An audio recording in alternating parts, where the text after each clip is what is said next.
All Hit Radio.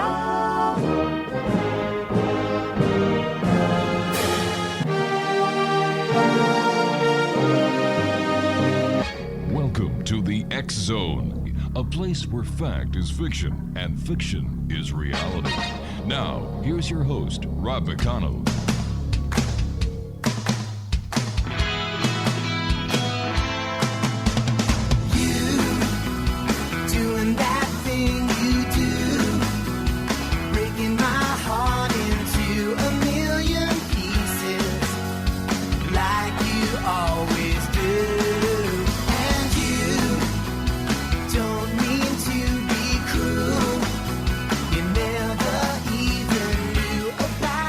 And welcome back to another edition of the X Zone. My name is Rob McConnell, and for the next 4 hours, I am your host. I am your guide as together we cross the time-space continuum to this place that I have been calling the X Zone for the past 30 years. The X Zone is a place where people dare to believe and dare to be heard. It's a place where fact is fiction and fiction is reality. And the X Zone comes to you Monday through Friday from 10 p.m. Eastern until 2 a.m. Eastern, right here on the X Zone Broadcast Network, Talkstar Radio Network, Mutual Broadcast Network, Canadian News Network, and on Simul TV. If you would like to find out about the programming we have available for you, 724-365 on the X Zone Broadcast Network, visit www.xzbn.net. And for the programming on the X Zone TV channel, which is exclusive to Simul TV, visit www.simultv.com. And in the search engine on their main page, just type in X Zone. My guest this hour is Michelle Nagel. We're going to be talking about transformation after betrayal and narcissistic abuse. And I'll tell you a little bit about my guest this hour, X Zone Nation. Michelle is a TEDx speaker and international best-selling author, the Roar to Win podcast host, and president of Soul Shift Incorporated. Known as America's #1 resilience expert, for over 20 years, Michelle has guided people through transformation after betrayal, trauma, and healing core wounds. Joining me now is Michelle. And Michelle, welcome to the X Zone. Great having you with us. Michelle, are you there? I am, yes. Oh. You're not hearing me. I am now. We are now. Okay. Welcome. Thank you very much. Great having you with us. So tell us a little bit more about yourself and your field of expertise, transformation after betrayal and narcissistic abuse. Well, I am the author of the best-selling book, Suffering is Optional, Step Out of Darkness into the Light. Right. And I thought that at the time that I wrote that I had pretty much arrived in life. And I dedicated it to my family members, and I really thought I was riding along on a wave. I thought I was at the top of the world. I had everything that I wanted.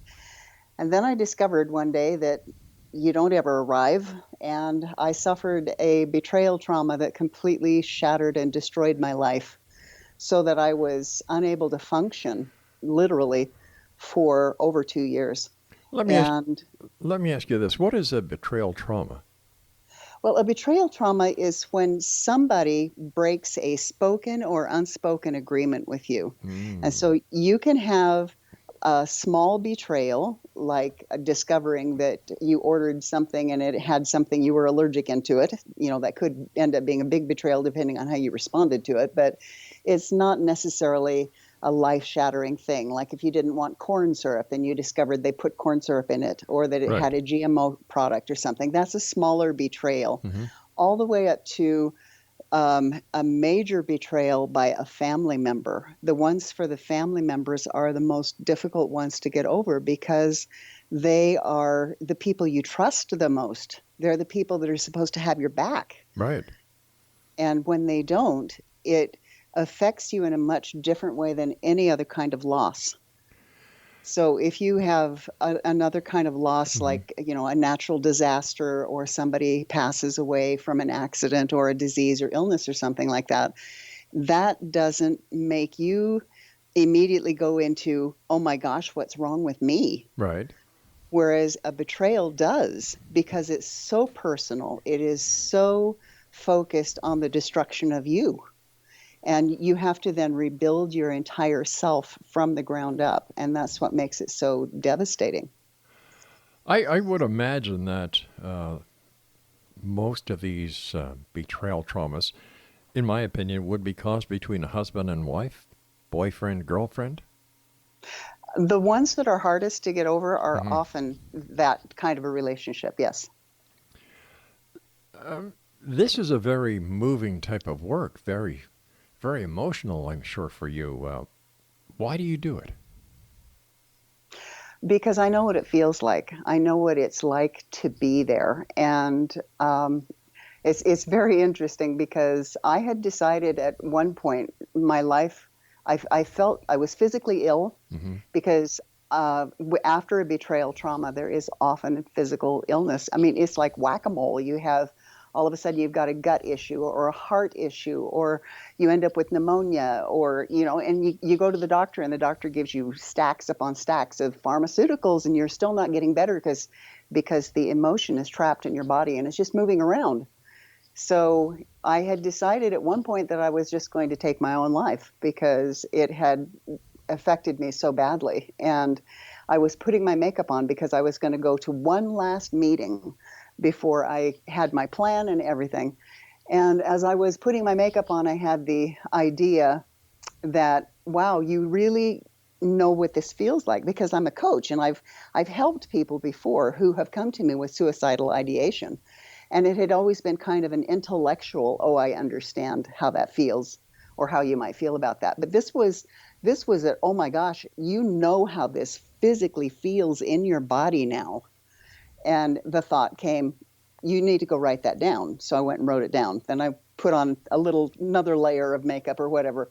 And the thought came, this would really make a really good program for you to be able to help other people, because you can let them know that when they say you don't understand, you can say, does it feel like this?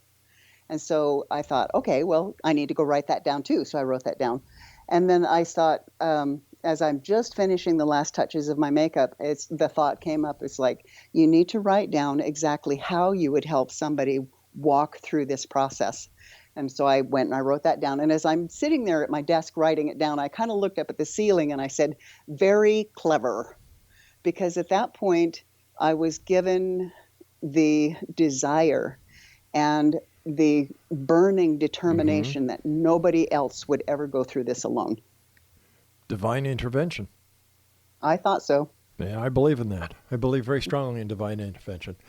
I've seen it many times in my own life, not me personally, but those that I have been in touch with, in contact with, and there's a lot to be said about that.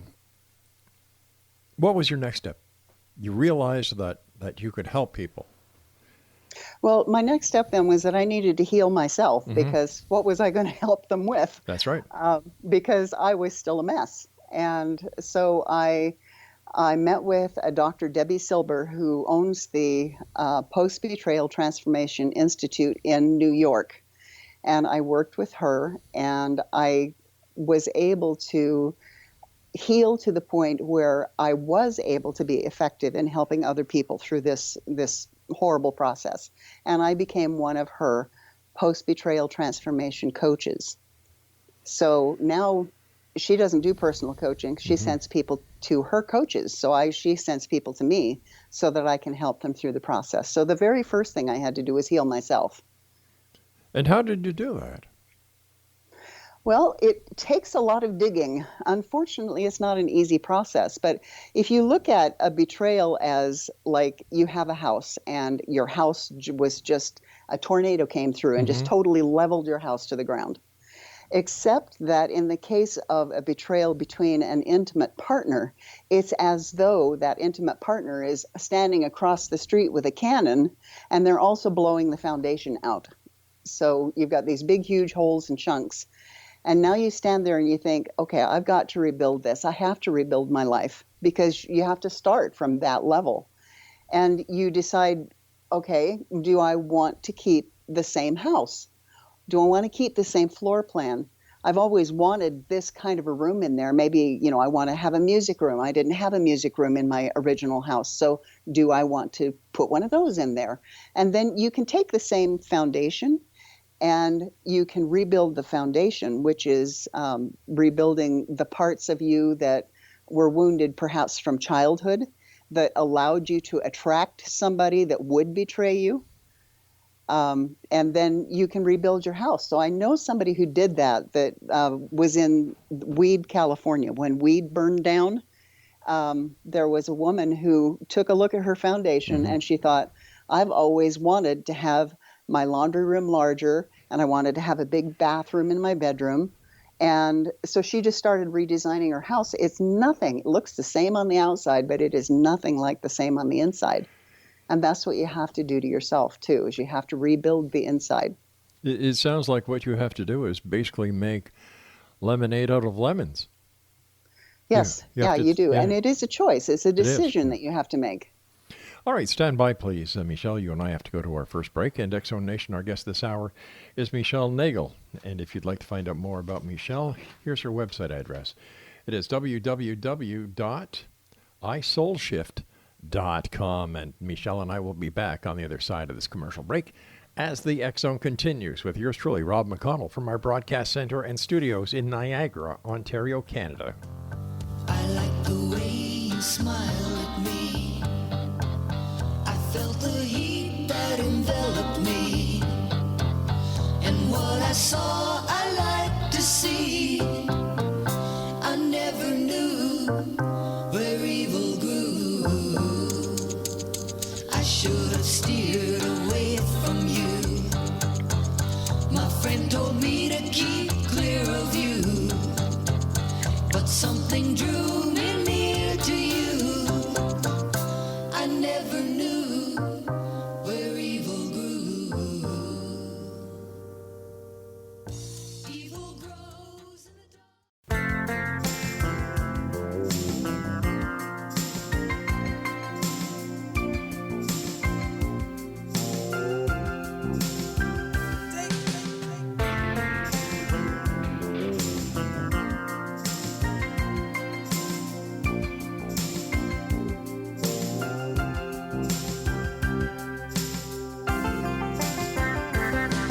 Hey, if we can solve any problem, then why do we lose so many tears? Oh, so you go again when the leading man appears.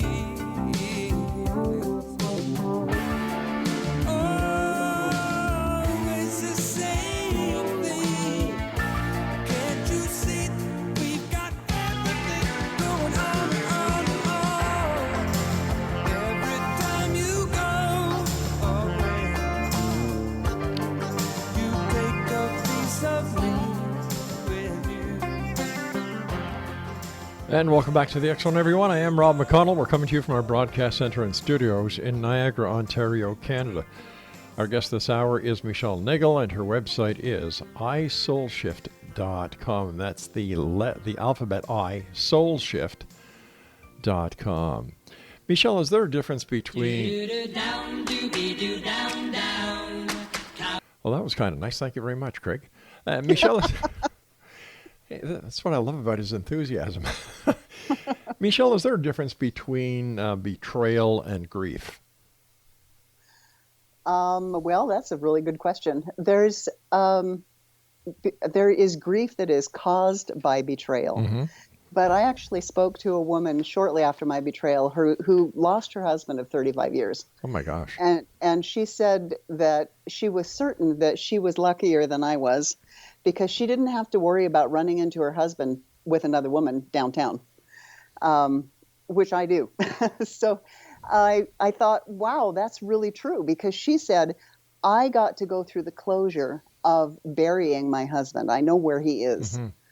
And so she said that she thought she was absolutely certain that even though she loved her husband very much and she misses him desperately, she knew when he passed away that he still loved her.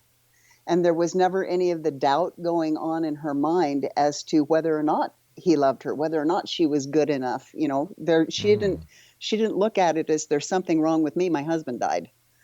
Whereas that's not what happens in a betrayal. At the betrayal happens, everybody immediately goes into what's wrong with me? Why am I not good enough? Right.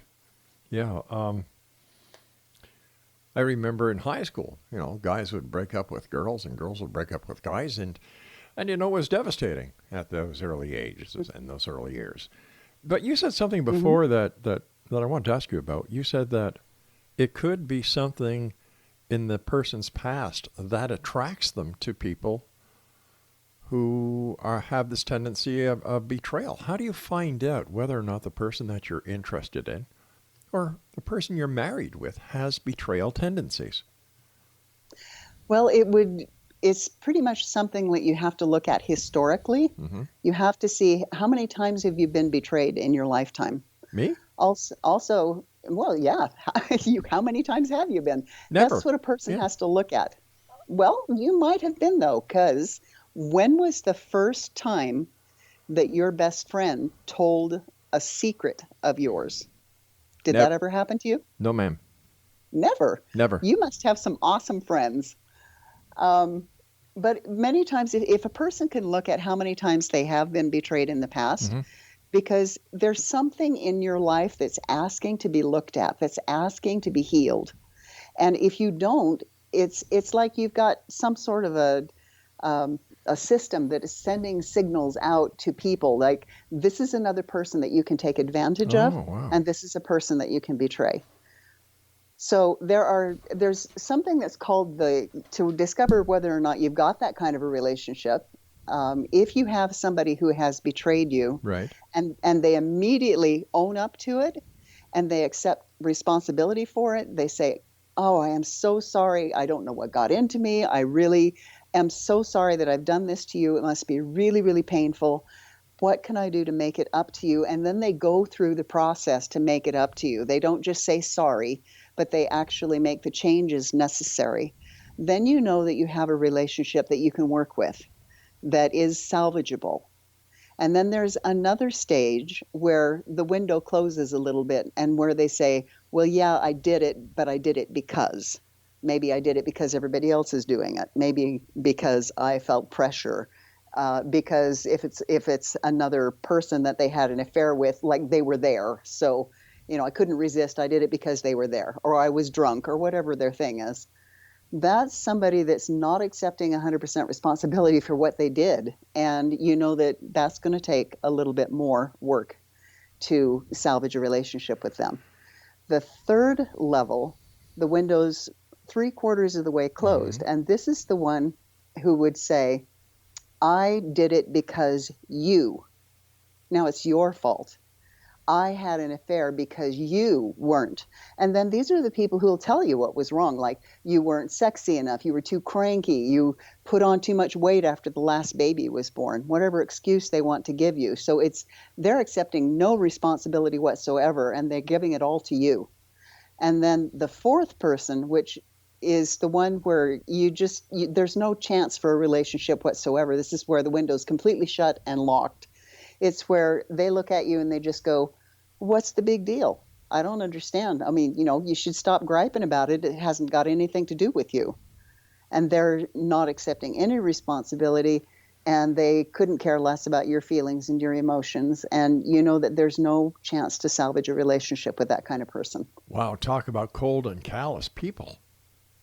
There are lots of people out there like that. Unfortunately, a lot of my clients tell me that was the response that they got when they complained about their spouse having an affair.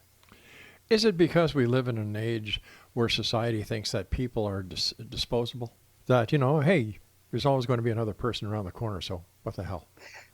Yeah, the latest mindset thing is, I can tell you a couple of the things that I was told, is that people are living longer nowadays. And when back before people lived so long, like you might have a man who would have several wives because each one died maybe in childbirth or whatever. And so he would, have like 3 wives, because over time those women would die and he would replace them. And so the excuse is that because people are living longer, they're not meant to live with the same spouse. And so now they just discard them at different periods of time, whatever that period of time was. And that the other mindset has gotten to be that, like, marriage is a social construct. And Jeez. and Boy. that it's just society made it up and we don't need it. So Boy. there's a lot of that going on. Well, I'll tell you something. My wife and I have been together for so many years. We're still best friends. We still hold hands when we walk down the street, when we go shopping. We have 6 children. Our eldest is nearly 45. And we have 12 grandchildren. And there is nothing I would not do to keep my family happy. And to hear that there are people out there who really believe that this is okay because of society, I think these people need to get their heads read, or either that or a good slap across it with a baseball bat. I'm not sure yet. I'm not a violent person usually, but this kind of thing really upsets me because I hate seeing people get hurt. Mm-hmm. And to know that there are people out there who actually go out of their way to hurt other people, deceive other people, to betray other people, and then take no responsibility. One of the replies that I have gotten a lot is, the heart's going to do what the heart's going to do. Like the heart is not even attached to them. It's something sitting over there on a shelf doing its own thing. And that's the epitome of not accepting responsibility for anything that you're doing. So it's very immature. Are there statistics that you've been able to amass over the time that you've been doing this, Michelle, whether or not most of the betrayers are male or female? Unfortunately, most of them are male. It's too bad. It's really too bad that. But in a betrayal situation, I'm sure that the ramifications go further than just the 2 parties. What about if there's children involved? What about members of the immediate family? Don't they rationalize this out? Okay, I can't even understand. But if it's between between 2 people where there's no other individuals involved, like children or whatever, okay, it's wrong. It's really wrong to do it. But to do it and then cause the hurt, the pain to so many people just because, well, you know what? There's an expression that men use all the time, and I'm not going to use it on air. But I'm sure you've heard it. It's never made any sense to me. Never. And those kind of men are disgusting pigs. They really are. And they should have thought about what they were doing, what they were getting into before they got into the relationship. They should have made sure that this is what they really wanted. And they should have taken, in my opinion, a good look at themselves. Not just today, but how the relationship was going to affect them a couple of years down the road. Michelle, we've got to take our news break at the bottom of the hour. Please stand by. Exo Nation, my guest is Michelle Nagel. Her website is www.isoulshift.com. And listen, if there are any men out there who fit the criteria, the scumbags we've been talking about these 2 hours, take a good look at yourself. Is this the way you really want to be? Look in the mirror. The mirror has all the answers. If we can't solve any problem, then why do we lose so many tears? Oh, I saw you go again when the leading man appears.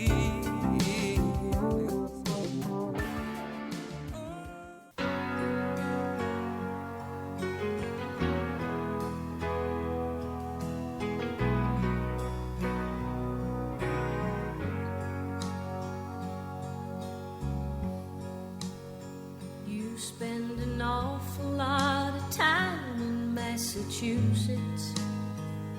Seems like every other week you've got a meeting waiting there. Business must be booming, or could something else be moving in the air?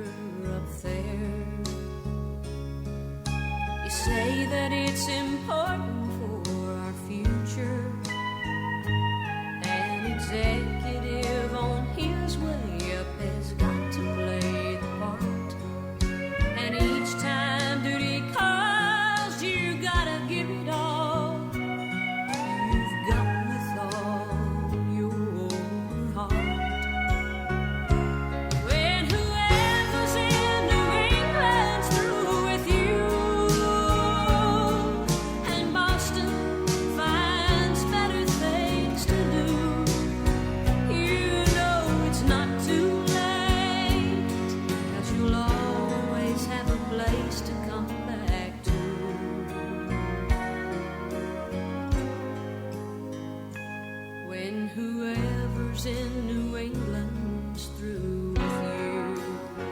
Welcome back, everyone. Michelle Nagel's our special guest. www.isoulshift.com. Somebody comes to you, Michelle, and their life has been shattered. They've been betrayed. Their gut aches, their heart aches, and they come to you. Their life is shattered. How do you help them? Sometimes it helps just to hold space for them, because what happens is most of the time when a betrayal happens, you didn't see it coming. I mean, again, you trusted this person. You thought that they had your back, and you did not see this coming. And so oftentimes it's just holding the space for somebody to talk about it, to sift through the debris of the wreckage of their life. So there are several stages. There are 5 actually known stages that you go through. The first one is the setup stage. That's pretty much, status quo. You're going through life, you're taking care of everybody, and you're not really focusing as much on yourself because you're so busy taking care of everybody else. And something's off, but you think it just may be that, you're both tired or you haven't had a nice date for a while or whatever that is. That's usually the setup phase. The betrayal is actually going on. You just don't know about it. The second phase is when you find out what it is. And that truly is like a train wreck or a tornado or an atomic bomb. It just shatters everything. And then everything you believed in is ripped away from you because you believed in this relationship. You believed that this is how you probably thought you were going to grow old with this person. You were like planning on spending the rest of your life with them. And then to discover that that's not the case and that they really didn't have your back the whole time. They were busy doing something else. So after you get through that, and you get through that phase of where you're just totally such a mess. So just to give you an example, people end up in the hospital thinking that they're having a heart attack, but it turns out that they have broken heart syndrome, which is a real thing. So I know a woman that was put in intensive care for 2 days because of what was going on with her heart. Another one that went in because everybody thought, the emergency people and everybody thought she was having a heart attack. Turned out that it was just the grief that was happening for her. And then a friend, my son's friend's father committed suicide when his wife cheated on him. So there's a gamut of things that happen. There's another woman who had renal failure, but there was nothing wrong with her kidneys. And they're thinking, why do you have renal failure? Your body says your kidneys are failing, but your kidneys are fine. So all of these things happen, and that's what happens in the second stage. And then there's the third stage of I've got to survive. Where am I going to live? How am I going to work? Who's going to take care of the kids? How are we going to work all this out? And unfortunately, a lot of people get stuck in that. They just survive from day to day to day. What they need to do then is move on to stage 4, which is where they begin to breathe. They begin to notice that things are not quite as bad anymore. Things are beginning to level out. They don't go into a panic attack every time they see a text or something from their ex. It's just things have reached more of a status quo level. And then the fourth phase is where they just kind of go, I don't want that to be my story. I don't want what I leave behind me to be, oh yeah, they had a really great life up until this betrayal, and then they fell apart and there was nothing left. It's when you get to the phases, it's almost like a in your face kind of a thing. Is I'll be darned if I'm going to let you and this betrayal be the end of my story. And so then when you get that strength back, then you can rebuild that house in whatever form you want, the mansion that you want for the new life that you want. So holding space for people is really, really important. You can't tell people to just get over it. Of course not. Because there have been people who were betrayed, like Dr. Silber got a message from a woman who was betrayed 40 years ago, and she said she can still feel the hate. So it's not something that you just get over, but people tell everybody to just get over it. And so then the person who's been betrayed feels like they don't have anybody that they can talk to. It's kind of like an additional betrayal, because now all of my friends are tired of listening to me. But what you really need is to be validated by somebody who will hold that space for you and be able to ask you questions like, what do you want out of your life now? Even if it's like, where do you want to live? And help them begin to see that there is still a path there. What would you suggest to somebody who has been betrayed by their significant other, their husband or their wife, and the betrayer wants to open a door, or wants to communicate with the person that they betrayed, because they understand at this point that person is very vulnerable? So I'm not really certain what you're asking. Are you asking if they should like re-engage or right? Resume the relationship with them? Well, not resume relationship, but should they take the opportunity to close the door on that chapter of their life by facing their demon at that point? Well, it depends. Again, it goes back to that window that I talked about. Does the person accept responsibility for what they've done? Because I know women whose husband have betrayed them. I know at least 3 of them that I won't name, but I could. Of course not. Whose husbands just, I don't know, it's almost like something came over them, and they realized that they had lost the most important people and the most important things in their lives. And so they did everything that they needed to do in order to, examine their own demons and examine what was going on with them and why would they make a choice like that, and everything that they had to do so that they could build an entirely new relationship with their partner, who is now their spouse again, because they have remarried. But you can't go back into the old relationship, because the old relationship is what caused the problems in the first place. So you have to build a brand new relationship, even if it's somebody that you've been married to for 30 years. Wow. So there is the possibility of reconciliation once the party who was the betrayer recognizes what they did wrong, takes responsibility for what they did wrong, and then does everything in their power to prove that they have changed, they have accepted it, and that they will not do that same mistake again, and that the person that they betrayed is the most important person in the world to them. Yes. So there are 3 kinds of people who will not heal. Okay.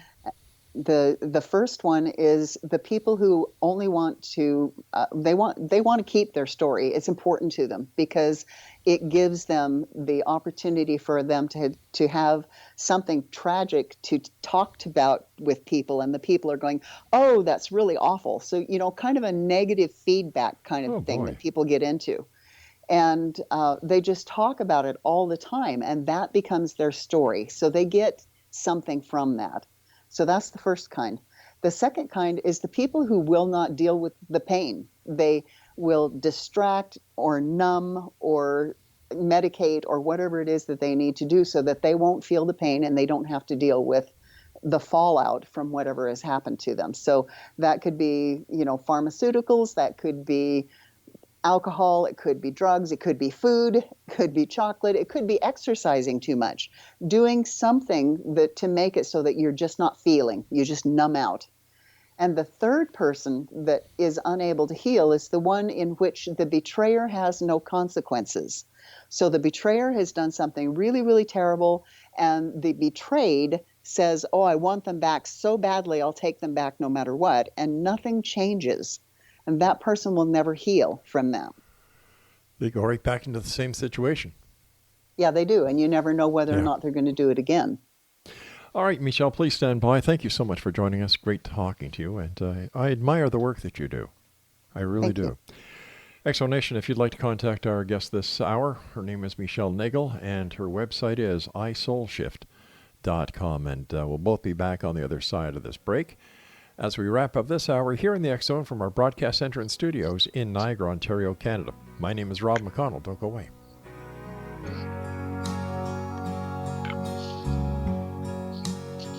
You spend an awful lot of time in Massachusetts.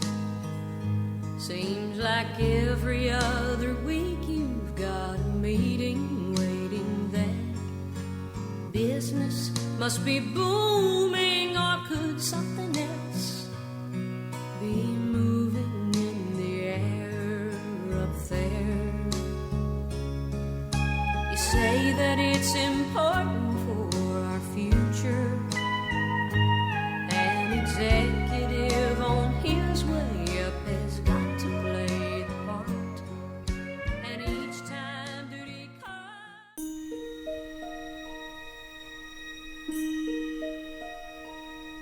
The sun will come out tomorrow. Bet your bottom dollar that tomorrow there'll be sun. Just thinking about tomorrow clears away the cobwebs and the sorrow till there's none. When I'm stuck with a day that's gray and lonely, I just stick out my chin and grin and say, oh, the sun will come out tomorrow, so you gotta hang on till tomorrow. Come what may, tomorrow, tomorrow, I love ya, tomorrow, you're always a day away. And welcome back, everyone. This is the X Zone. I am Rob McConnell. Michelle Nagel is our special guest this hour. Her website is isoulshift.com, and we've been talking this hour about betrayal. And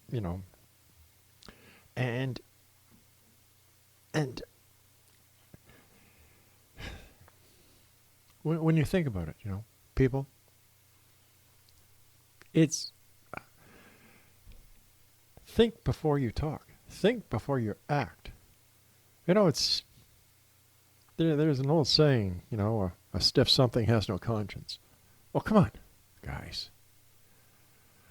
I was a police officer for a number of years, Michelle. And there was only one thing I wanted to do at the end of my shift, and that was go home to my wife and my family. Whenever I play the song Tomorrow by Annie, it reminds me of my daughter Stephanie. She used to wait up for Daddy when I was on midnight shifts. And she'd always meet me, and she had little curly blonde hair, and, she'd like to sing, the sun will come out tomorrow, I love you, Daddy. You just couldn't wait. And no matter what could happen in the world, you would never want to ruin that. So I have a hard time understanding why there are men out there. And you know what? I know there are because I've worked with them who just seem to have no conscience.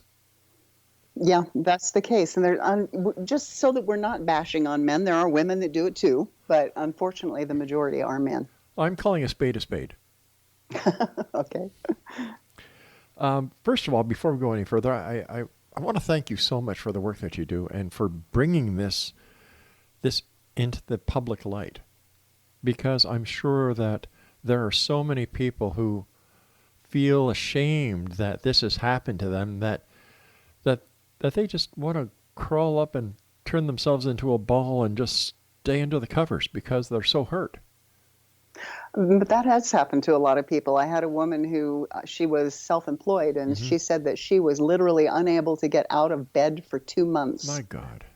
And of course, her business completely fell apart because she wasn't able to show up and do anything about it. And that was in a relationship that she'd been in for 3 years. So if somebody's been in a relationship for much longer, it's harder exponentially the longer you are in a relationship with your betrayer. Narcissist is a buzzword. How do you know if you have experienced a narcissistic abuse? Well, narcissist is a buzzword, and we are all narcissists. Every single one of us have narcissistic tendencies. If we didn't, we wouldn't have people who were really, really successful at what they do, because there are positive sides to the narcissistic gene or tendency, the personality, if you would call it that. So it's really that we are not so much narcissists as there are varying degrees of selfishness. But if you were to get a diagnosis for some people, they would look like they fit under those tendencies. And unfortunately, psychologists today say that that tendency is on the rise. And as that tendency is on the rise, so is betrayal. There are more and more people who are being betrayed because there are more and more people who don't give a rip about the other person. Where did society go wrong? Well, the psychologists have decided that they think it's because we've gotten to the point of where in our children, we tell them that they can do everything, which in reality they can't. And we reward everybody. So everybody gets a blue ribbon. Everybody gets, everybody trophy, wins yeah. first prize. Exactly. And that's not the way the world really works. So they haven't had the opportunity to learn what it feels like to fail, or to feel like they have to try a little bit harder, because they don't have to try. It's just going to be given to them on a silver platter. And the psychologists have said, this is a problem, people. I understand about self-esteem. That's really, really important that you support somebody's self-esteem. But we've just gone too far. It's a pendulum, and the pendulum has swung way too far in the other direction. And as a result, we have narcissists. But what is going to happen, Michelle, when the pendulum comes the other way? Oh, that's scary.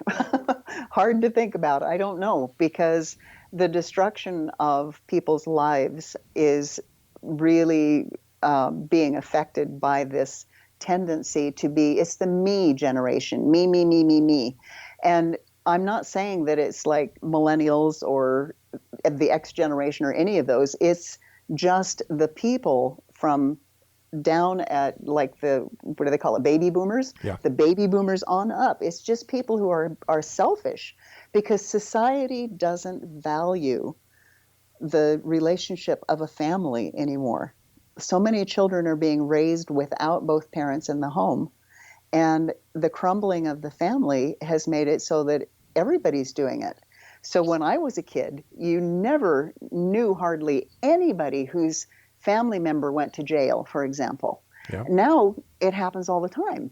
And it's almost like a badge of honor. Oh, yeah, I spent the night in jail or whatever. It used to be something that was a shame thing, and now it's just accepted as normal. The same thing happens with our families. It used to be that there were very few people who actually had been divorced, and now it's catastrophic. It's getting to be up in the 50% for first time and 75% for second time. And that's just unheard of. And it's because people don't look at the train wreck. They don't look at, if I was standing in that person's shoes, how would I feel if they did this to me? So there's a lack of empathy, and it's just tremendous selfishness. Like I was telling you on the last break, I come from a very happy family, very secure family. My parents, God bless them, they're still alive. And we were taught values. Mm-hmm. At supper time, my brother, my mom and dad, and I would sit down. We'd talk about what was going on in the world, our world. We had to show my parents our homework before we went to bed. Mm-hmm. That we had chores to do. My aunts and my uncles lived within walking distance. We were always doing something. If Uncle Joe needed his lawn cut, you went over and cut his lawn. In the wintertime, if Mrs. Witter, the next door neighbor, needed her driveway shoveled, she was older, you went over and did it.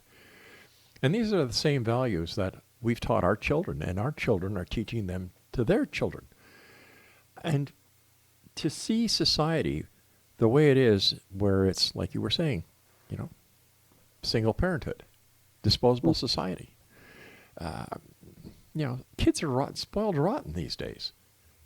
What's wrong with, putting down the Game Boy or the iPhone and actually communicating with the family? It's what do we do to change it? What do we do to take these people by the shoulders and say, you're screwing everything up? Well, unfortunately, we can't change people. They have to want to change themselves. We get into the habit of thinking, well, if I just do this, they will change. But nobody will ever change for us and have it be a lasting change. It has to be something that they desire. And unfortunately, most people won't get to that point of where they desire it for themselves until they have hurt themselves so badly and they don't want it anymore. So in the case of these men who remarried their wives that they had betrayed, it's because they realized that they had totally screwed up so badly, they had lost the most important people in the world to them. And so it was important to them to do that work. And in your expert opinion, what is the percentage that actually get remarried? Oh, it's probably 1 to 3%. Wow. It's very, very low. Michelle, I want to thank you ever so much for joining us. A great pleasure talking to you. Like I said a few times, please keep up the great work. There's people out there that need you and the work that you do. And X Zone Nation, if you'd like to find out more about our guest this hour, her website is isoulshift.com. Michelle Nagel, thank you so much. Thank you. All right, X Zone Nation, I'll be back on the other side of this commercial break with the news at 6.5 minutes past the top of the hour as we continue here in the X Zone with yours truly, Rob McConnell, from our broadcast center and studios here in Niagara. We're not a disposable society. If you're a mom and if you're a dad, before you do anything really stupid, take a look at the little ones that are blessed to be in your life. Think about them. Think about the good times. Think about the times that you were brought together, why you came together. Talk it out. Don't be stupid, because your actions will have a ripple effect, not only on your life, not only on the life of the person that you're betraying, but also on the innocent lives that surround you. And they're the very lives that depend on you. I'll be back on the other side of this break. Don't go away. Tomorrow there'll be sun. Just thinking about tomorrow clears away the cobwebs and the sorrow till there's none. When I'm stuck with the day